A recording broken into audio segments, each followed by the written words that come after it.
welcome to this very exciting and power-packed webinar on 4 shifts that are reshaping the mortgage and credit lending sector. We are very excited for you to join us as we help you prepare for the future by addressing on what measures that you can take so that you do not leave any of your relevant account holders or lendees unattended by means of advanced segmentation, with multi-channel integrated marketing, a comprehensive customer experience strategy, and right customer-led technology. In this session, ravel all the above with our subject matter experts who are joining us.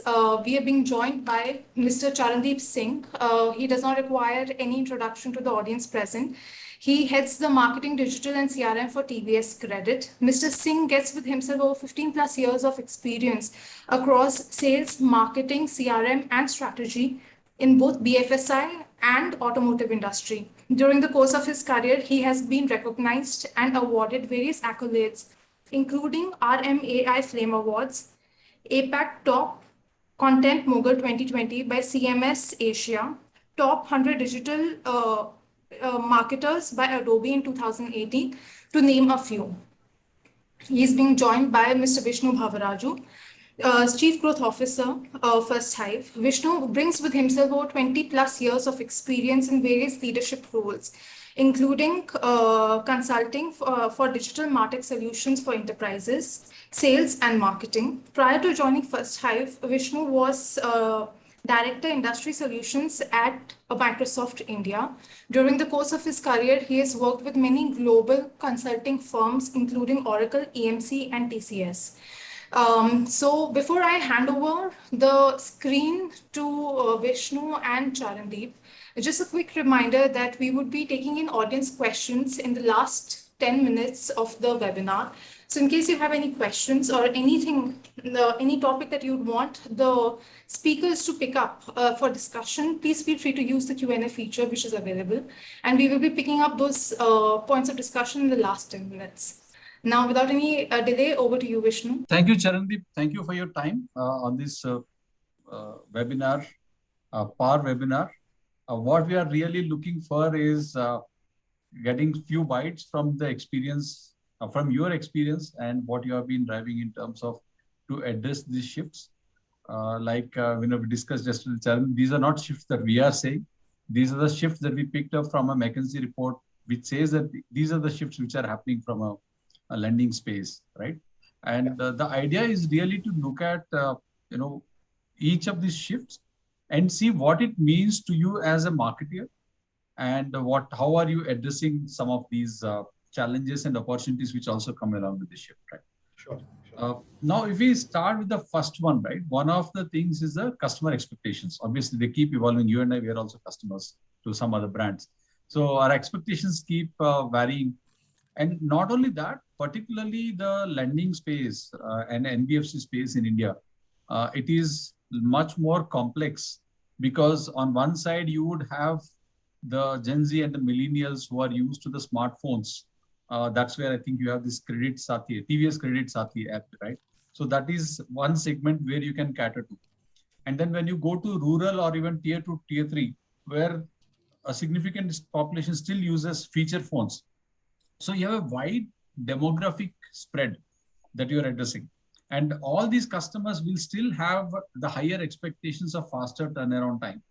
And also, and this is such a competitive space. So you need to be on the top of the mind of these customers when they are looking for a vehicle loan, or when they're looking for a home loan or any other personal loan, any of these.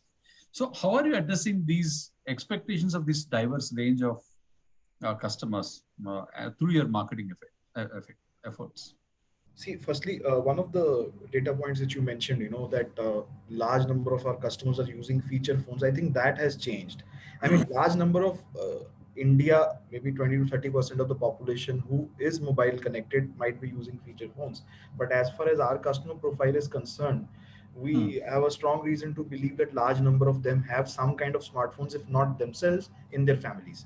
Okay. Right? So there is a huge amount of digitization which has happened over last 2 years, and so yes, the expectations are, because they experience a lot of other brands on these phones, and so their expectations are not necessarily comparing us with let's say a BFSI company or a loan company, they are experiencing other brands, which might be only app-based businesses like Zomato or something which is more phygital in nature. So yes, so the expectations have expanded to that extent, right? It is not just that you give me a fast loan or you give me a loan which is lower interest, but how is your service, like how do I experience the process of getting a loan from you? So I think that itself has changed. And to manage that, of course, I mean, we need to be present on multiple channels. So people who are in that kind of zone that they download our Sathi app, we have around 5 million downloads there nearly, and almost 20% of that downloads is an active monthly usage. So there's a certain segment of customers who use the app. So for that, we try to manage expectations by two three things. One, for the apps based customers, is that we provide them as much self service options as possible, right? We allow them, if these customers are eligible for newer loans, we try to generate leads for cross sell or those kind of products. So there's a lot of one to one communication which is possible through this channel, and that's the way we are managing the expectations, that every time they think of a new product, at least they have something on their phone to reach out to us.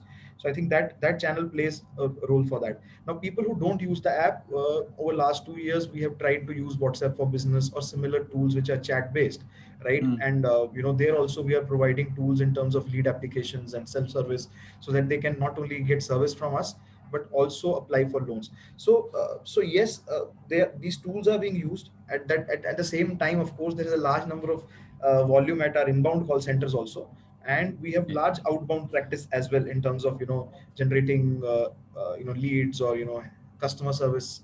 So there are multiple channels which we are using, and they come with the advantage that, okay, customer can reach out through multiple ways, but of course it has its downside that customer experience may not be consistent across these channels. So there is always this effort to bring that consistency, try to identify where the process gaps are. So that brings it itself a different set of issues which one needs to work on to manage a consistent and good customer experience. Excellent, excellent. So that brings me to, I think that's an important point, because some of the NBFCs that I spoke to, they said that the feature phone is still there, but your customer base, you're saying that it is shifted largely towards. So for example, it depends upon the mix of the products, right? So if you really look at this way, that when we started off in TVS Credit, we were largely a two-wheeler financer, right, for TVS Motors. And TVS Motor has one of the really exciting products for rural India or small town or lower income groups, which is Excel Moped Excellent. So we were big market share in there, therefore the profile. But as TVS Motor became more urban and we got into other categories like consumer financing, consumer durable financing, personal loans, commercial business, I think that has changed this mix. It's not like there are not many people with feature phones. The customer may not have, but someone in the family, in that household, has a smartphone. That incidence is pretty high. Got it. So that brings me to the second shift, right, which is the digital end-to-end. You talked about what you are doing through the TVS Credit Sathi app, and therefore providing a lot of self-service. Gone are the days where you actually taking a loan used to be a project in itself. To it became a lot more simplified process now from a digital end-to-end journey, right? So in that digital end-to-end journey, so that also brings a lot of opportunities as well as challenges, because now you're also competing from the digital experience standpoint. Do you see that competition with, let's say, with banks who already have a touch point? Let's say I have a savings account with a bank and I'm looking for a two-wheeler loan. I'm already having a touch point with the bank. So how do you penetrate that space? How do you bridge that gap in the digital space where you need to make that first touch point? So to answer that question, firstly, I need to put a context that this issue which you mentioned has nothing to do with digital. That, somebody having an existing relationship with a bank through a savings account or a fixed deposit or any such tool will have access to their lending products. But lending product and on a digital platform, immediate digital platform is what I was relating. So I log into my phone to check my balance. There I will see, here is a two-wheeler loan.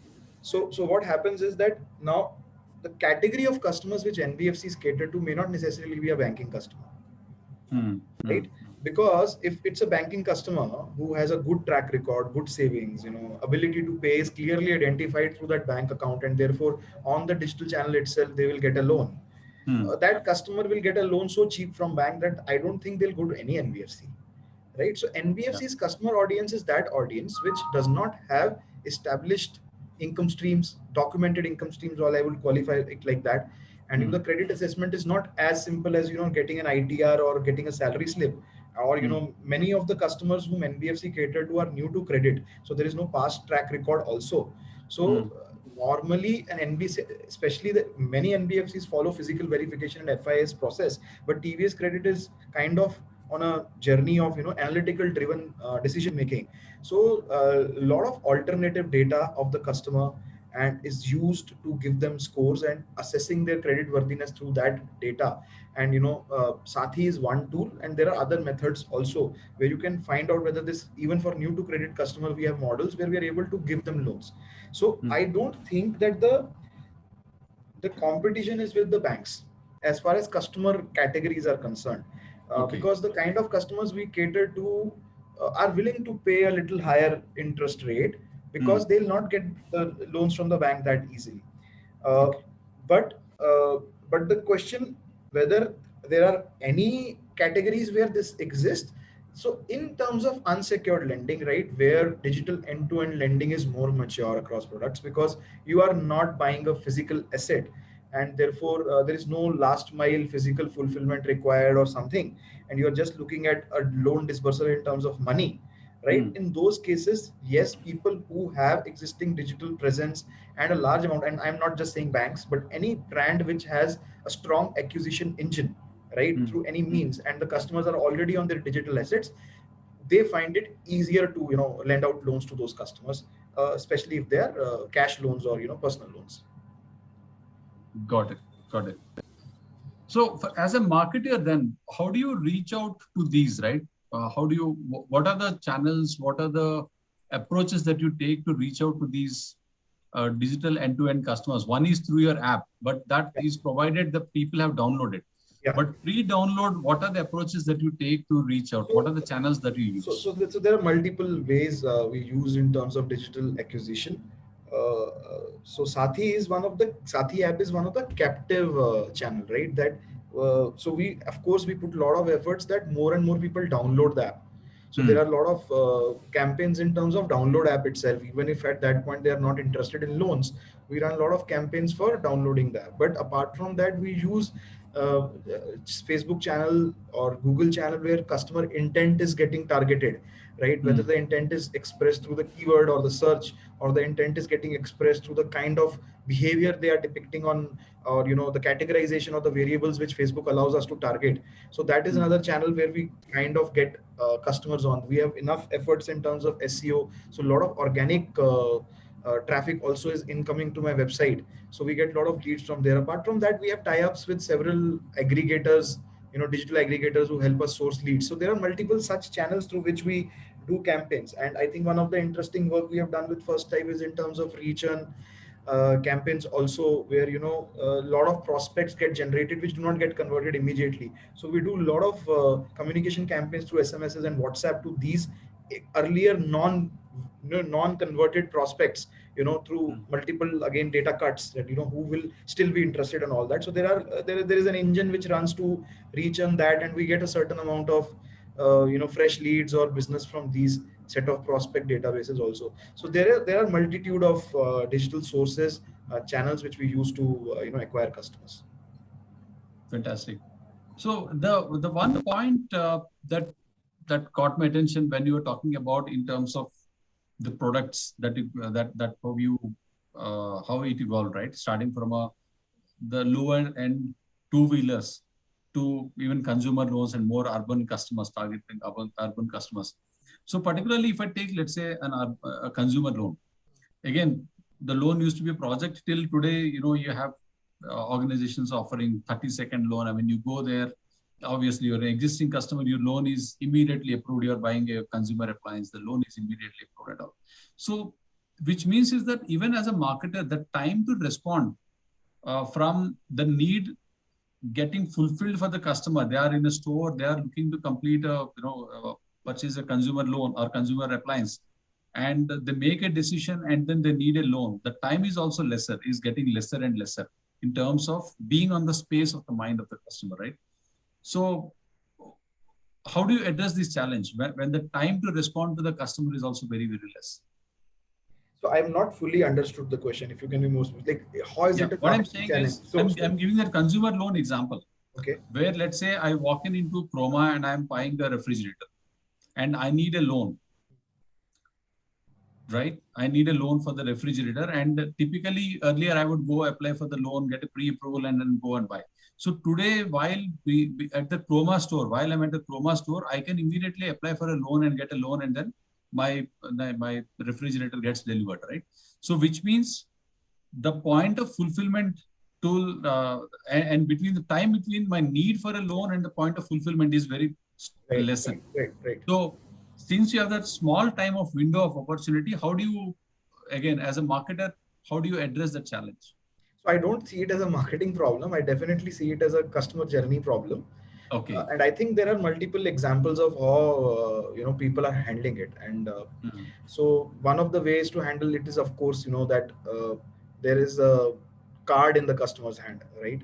So, for Mhm. example, if you see a lot of brands are doing, we have a product called Instacard, right? Mhm. So if a customer has that card of ours, there is a certain list of vendors or merchants, where he can go and swipe that card, and the purchase will get converted into the EMI. So Yeah. because he already has a limit, so there is no, basically there is no, because whatever he had to do in terms of getting his limit approved, or whether he will be able to get a loan, and all that process has happened much before he has even thought of the purchase, right? Mhm. And so he can do multiple purchases, and each purchase gets converted into an EMI, right? Yeah. So that is one tool which some of the NBFCs are using. We are also using, and that I think it's an exciting product from the marketing point of view also, because the campaigns we run for it allow us to actually impact a customer's behavior, persuade them to use that card more, right? Mhm.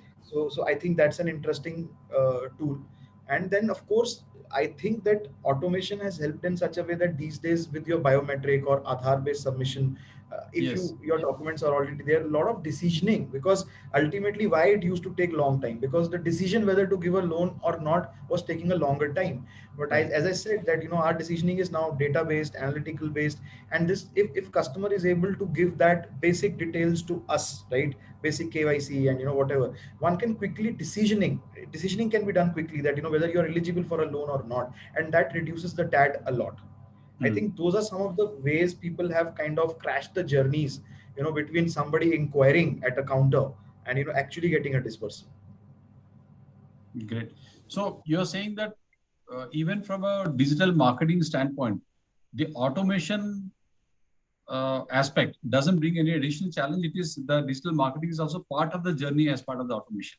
Whether it is, let's say, the I card that you I talked would about. not. That's why I'm trying. That's why initially I said that I don't understand how it is just a marketeer's challenge, right? Because No, no, digital, I'm not saying it's digital. just marketing challenge. Is that also a dimension that a marketer, as a marketer, you would address? No, I feel that if somebody is, if I just take your example, that somebody has walked into a store, then the marketing has already done a job, or somebody has inquired at your finance counter, marketing's job is done. So it is not happening at the time of inquiry, right? Then customer Hmm. journey or experience takes over. But if that event is happening online, so let's say somebody is buying on online store, so there Hmm. also tools like BNPL, or using the same card which I just referred to, Instacard. Instead of Hmm. swiping, you using the same card there to convert your purchase into an EMI. Even credit cards offer those kind of Those tools, kind of but offers today, correct? for a limited tenure. Hmm. So that plays, of course, the marketing plays a role in the journey, because you need to be placed well in terms of the banner. There has to be cross selling done. The digital journeys or the ad sets, itself will be talking about that journey. So that is Yeah. important. But when you are talking about product where physical interaction is happening, then the product is already in the customer's hand, right? Yeah. Or he has already walked to the counter. So I think the communication part has been done. So now the what takes over is how smooth the process is, how good the customer experience is. Great. Great. Now that comes to the last shift that we're talking about, which is the data part of it, right? So whether it is a customer journey that you have created, or whether it is the digital marketing through various channels that you talked about, your app-based behavior that the customer is showing, or maybe the customer is coming to your website. So customer is leaving a lot of these imprints in the interaction with you, right? And in some places, the customer could be totally an anonymous customer. In some places, a known customer who has come to your app or a website. So how are you putting all this data together today?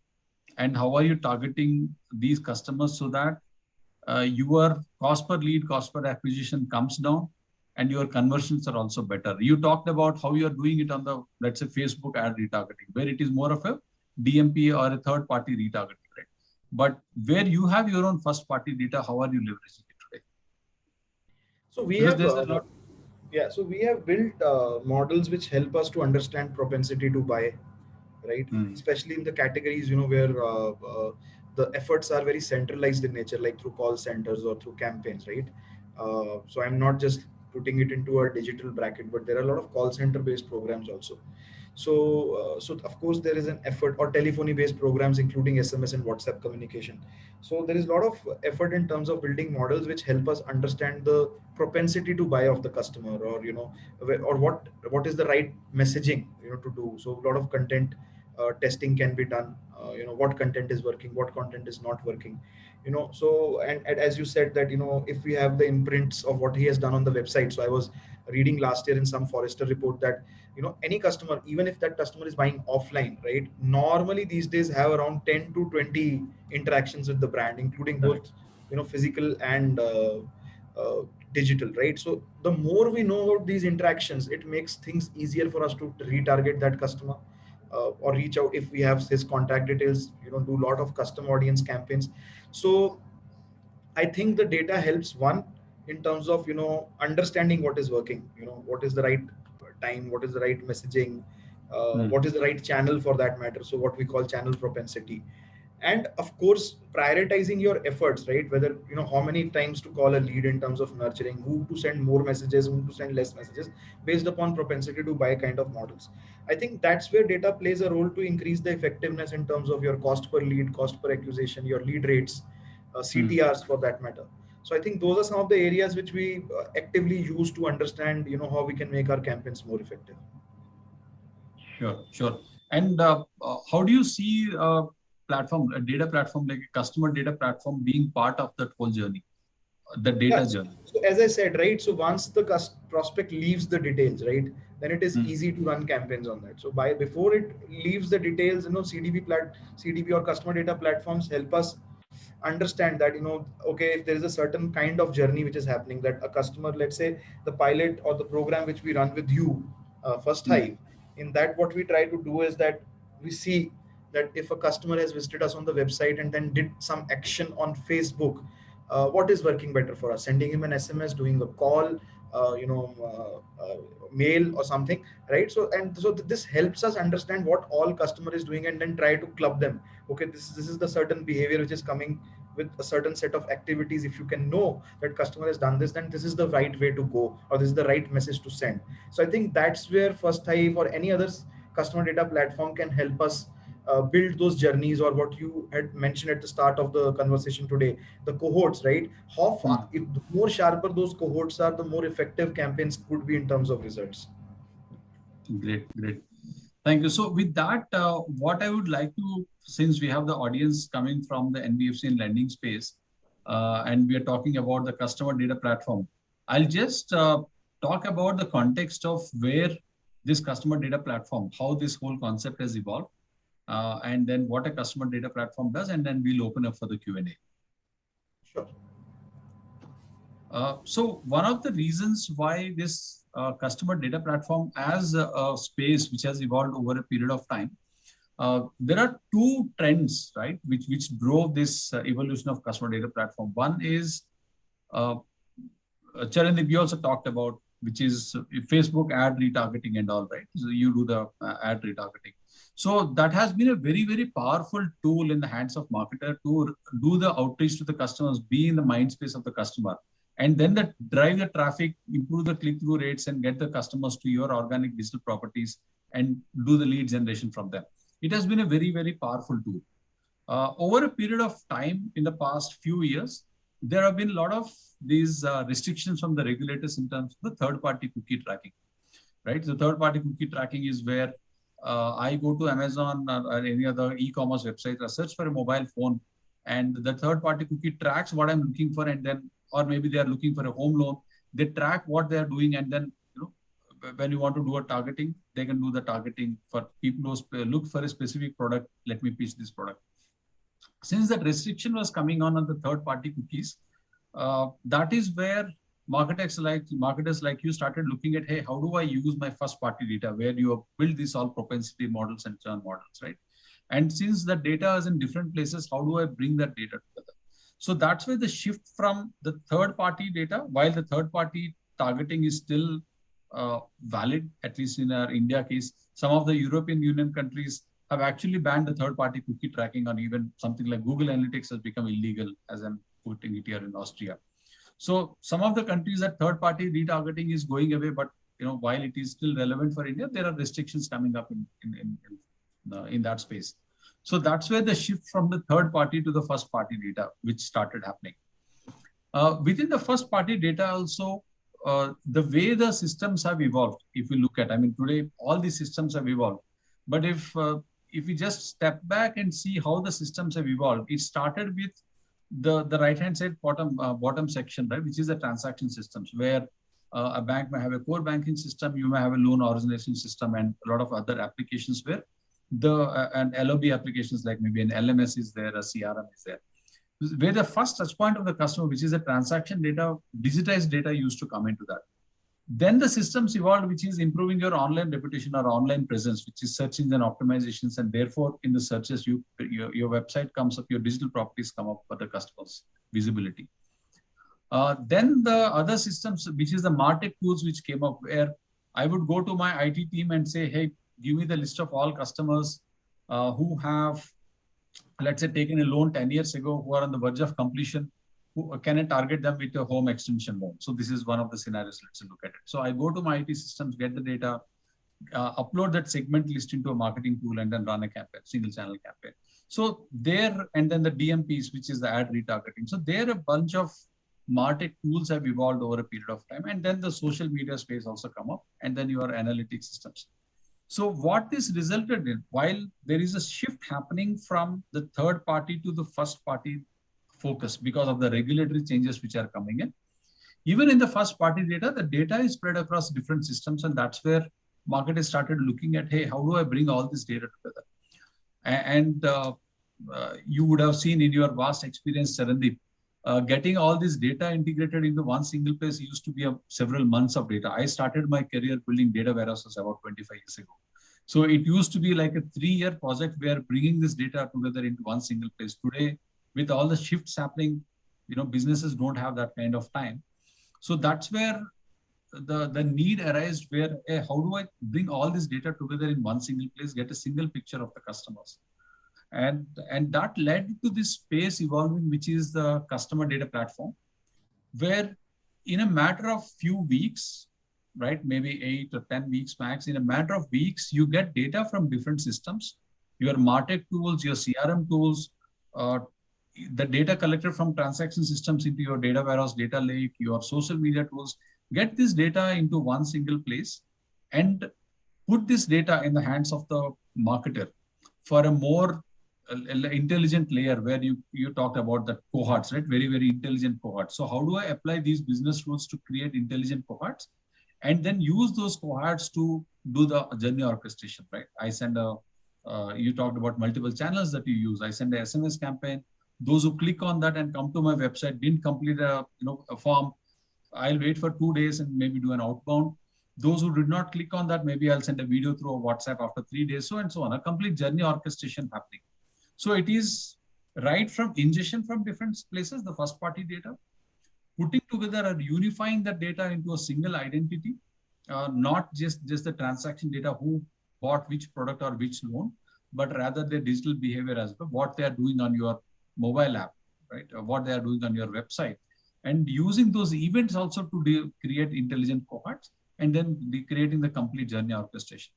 So this is a need-based product that has evolved. Typically, any product will evolve over a need, where it started from data warehouses, where we used to have a single point where we used to collect the data, to it evolved a single platform where you have all the customer data in one single place for your intelligent segmentation and the journey orchestration.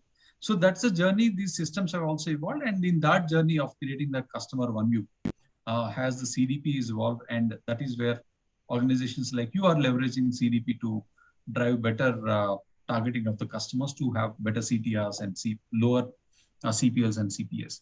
So that's the evolution I wanted to talk about, why the CDP as a platform which has evolved, right? I'll just take a pause here, and Charandeep, I'll just have one last question for you, and then we will open up the Q&A for the audience.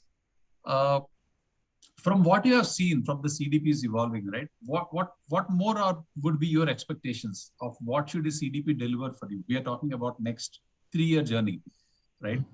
The shifts happening towards 2025. So what would be your expectations from what the CDP should deliver for you? See, in terms of data ingestion, I think a lot of data is getting captured in the way you explained.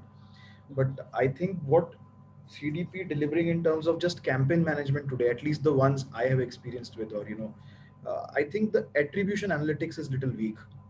Okay. In the sense that today, let's say, as I said, there could be multiple interactions with the brand, right? So now what happens is that there are two different tools also which are emerging, right, apart from CDP. One is that which help you enrich the leads or the journey or the interactions on the fly. It means as customer is filling your forms, as customer is clicking something, an engine is helping understand that what's happening, and therefore you can the lead scoring engines. The lead scoring engine. So I think that there is some amount of integration possible there. That if there is a behavior happening, can something come to us in terms of data which helps us understand that okay, this is the behavior, and there maybe our offer is not right. And I think that's a space where I see some gap in some of the campaigns, right? So I think that is one space. Second is that the focus is okay. So we know that this is a journey, and if this happens, there is this kind of action which needs to be taken. But at the same time, I still don't know if a customer has interacted or a prospect has interacted at some platform which is not part of this, right? So how do we bring customers offline behavior, or is there a way? I don't know. It's like more like a crystal ball gazing. Is there a way? Because even today it's difficult to establish until it's last click attribution. It's difficult to establish that what business has come from digital source. While people agree with the logic that a lot of people are now researching online and still buying offline, but the attribution area is weak, right? So it's very difficult as a marketer to prove to the CEO that until it's a last click, or at least some amount of last mile journey has happened in terms of its discovery process online. It's very difficult to prove that what is the influence of the digital campaigns or efforts which are not happening only in performance marketing. While conventionally everybody understands why good SMO practice, good SEO practice is important to generate good efficiencies in performance marketing, but the attribution is very much limited to performance marketing space today. I think that's an area where CDP can help us. Great. I think that's a very, very important input that you have provided, Charandeep, right? Some of these, so I can also share some of the challenges which are evolving in the CDP space, right? One of the very, very critical parameter that we are looking at is, let's say, cookies, right? First party cookie, third party cookies are anyway on the way out. First party cookie, even in the first party cookie, I was talking to the CMO of a bank recently. They said, hey, can you help me in some of the, let's say, some of the organizations where people may use their office laptop to, let's say, browse products. And those first party cookies get flushed away every overnight, right? Their IT team set it up. So if those go away, how do I track the behavior of people? So there are some of these challenges which are evolving in the market. As the CDP solutions are evolving, we are also looking at how do we bring up the solutions to these kind of challenges. But those two which we talked about, how do we bring that lead scoring inputs also into the CDP to get a much better targeting as well. We'll continue to engage with you, Charandeep, as these product spaces also evolving. We'll definitely work with you, and we'll continue to bring more value as part of the CDP solutions. And thanks for very, very valuable input there. And Jashan, so do we have any Q&A? So the first question, I think, Vishnu, will be for you, because it says we already have a data lake, and what is the added benefit of having a CDP? Can you throw some light on this? Sure. So it is not an either or. A data lake and a CDP. I'll just call out a couple of differences between the two, right? A data lake is much broader in terms of scope, which is not just marketing or customer engagement. There are a lot more that you would do there, right? Even looking at performance of various products that you have. So the data lake is built for a much larger set of use cases, but larger set of use cases focused on the data part, not on the activations. Whereas CDP is focused towards customer engagement and the marketing use cases and focus on the customer activations. How do I use the data to do immediate activations? So that's the difference between a data lake and CDP. And therefore, the data lake kind of becomes one of the feed into the CDP. And when the CDP enriches this data with a unified profile, that data again goes back into the data lake as well.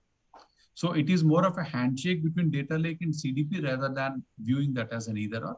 I have seen some customers who would have started with, let's say, CDP, and then the data coming from CDP, becoming the foundation layer for the data lake and the data lake experts, those who don't have. Those who already have a data lake, the data lake becomes one of the sources. In fact, we have deployed about 30 CDP instances in India, right? In India market. And we have seen, particularly in the BFSI space, we have seen 30 to 40% of data that comes into CDP today comes from either a data warehouse or a data lake.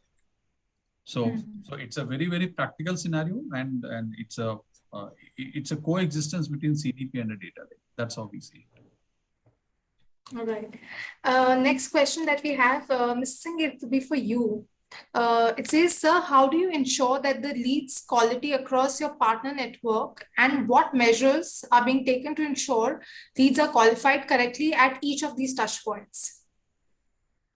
So I have not fully understood what do you mean by partner networks, because I don't know, they are talking about maybe some other business, but the quality of leads can be ensured by multiple methods that might be applicable to partner networks also. One, none of the lead forms which we have, right, we decide which fields to capture, right? So we have multiple kinds of journeys. There are certain products where we just capture the basic lead details, like contact details, what product the customer is interested in, and what. So of course, the lead form fill rates itself first indicates whether I have got the right customer through my ad. So let's start from the top of the funnel, that if the ad set is targeting the right audience, right, the chances of form fill rate is high. So that tells me whether my content and landing page is working fine or not. Now, in terms of lead, ensuring that the leads which come are qualified and high quality, we ensure that almost all our journeys have OTP verification of the contact detail itself, right? Because prospects can fill a phone number which is not active, right? So that process we have integrated, that we will not call it a lead till the time OTP verification of the lead happens. So that establishes that at least contactability of the leads would be higher if that happens, right? So that is one way we ensure quality. Of course, then there are downstream activations before these leads are sent to field force, because as I said at the start of the conversation, a lot of our products are not end-to-end digital, and eventually post nurturing, right, those leads are getting converted at the counters where the vehicles are being sold, right? So then there is a call center process or an SMS based campaigns where we send them the details, we get certain more information, try to qualify their interest further, and only hot qualified leads are then converted into appointments and sent to the field. I don't know if that was the intent of the question. So whoever has asked this question, can you please more specify, what do you mean by, that, how do you maintain the quality of leads from partner networks?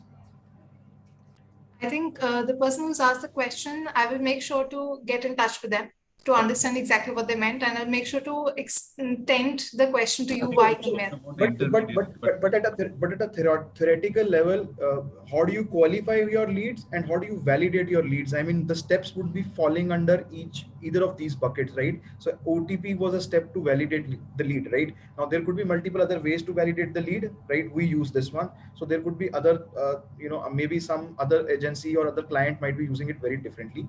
And then the qualification of lead happens that when customers are deal seeking online, right, they might apply to multiple partners or for the same loan. So how do you know that he's really interested in you? And so there are steps related to that how you qualify that it's a good lead.